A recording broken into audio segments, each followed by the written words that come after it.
Pinoy, asenso tayo, asenso Pinoy!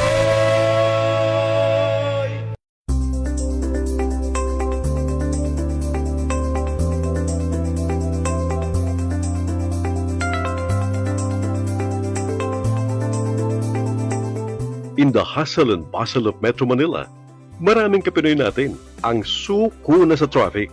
Ubos ang oras sa biyahe, papasok sa opisina at pauwi ng bahay. Ngunit nadaanan namin ang isang exceptional project ng 8990 Holdings sa Mandaluyong City along EDSA, a 42-story all-studio condominium that is suitable for the hard-working Kapinoys. Yes, we're talking about Urban Deca Towers EDSA. Urban Deca Tower ay 42-floor na condo unit. Meron siyang 1,148 units. Each unit meron 13 square meters. Malapit sa Ortigas, isang MRT ride away from Makati. Kung mag-MRT ka rin, malapit din sa Quezon City. 15 minutes away from everything.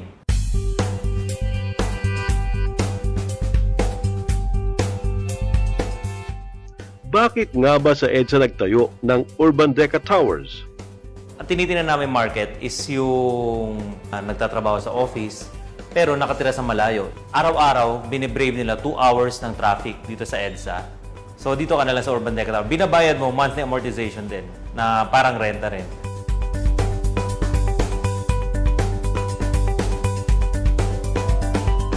At sino ang mag-aakala na mayroon ng affordable condominium units sa Metro Manila?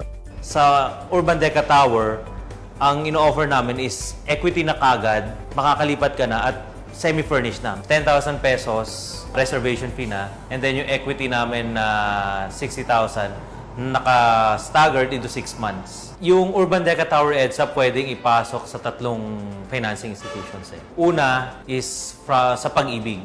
Pangalawang institution na papasok namin sa bangko. Ang pangatlo naming option na binibigay sa mga buyers is yung National Home Mortgage Finance Corporation. Kung gusto mong magkaroon ng Urban Deca Tower na unit, madali na lang, maabot kaya na.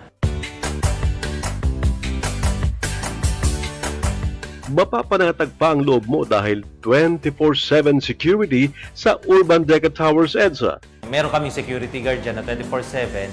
Meron ding CCTV sa lahat ng floors. Siguro nandun na rin yung sense na akin to, sa akin tong bahay na to, na dati akala ko hindi ko ma-afford, pero magkakaroon na rin ako ng condo sa Metro Manila at sa gitna pa ng Metro Manila at lahat.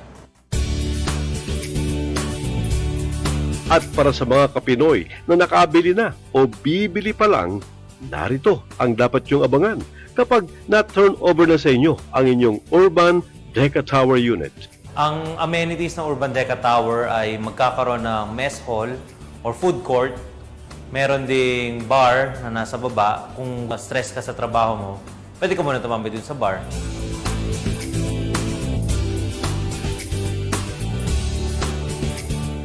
Narito naman ang tips para sa mga nagnanais magkaroon ng condominium.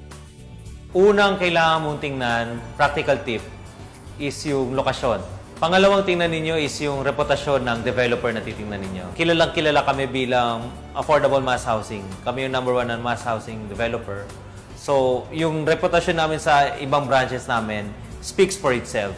Kaya marami kami satisfied na buyers na pupunta sa Urban Deca Homes, Urban Deca Tower. Pangatlong tip is kilalanin ninyo yung kinakausap ninyong ahente.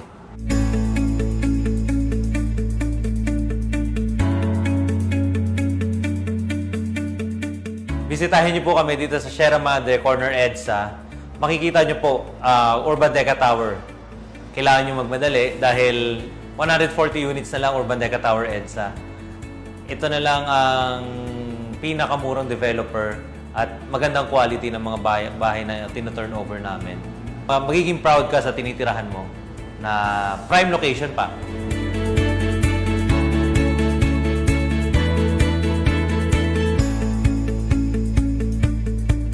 Invest and spend well at Urban Deca Towers EDSA that takes you closer to home, comfort and convenience above all.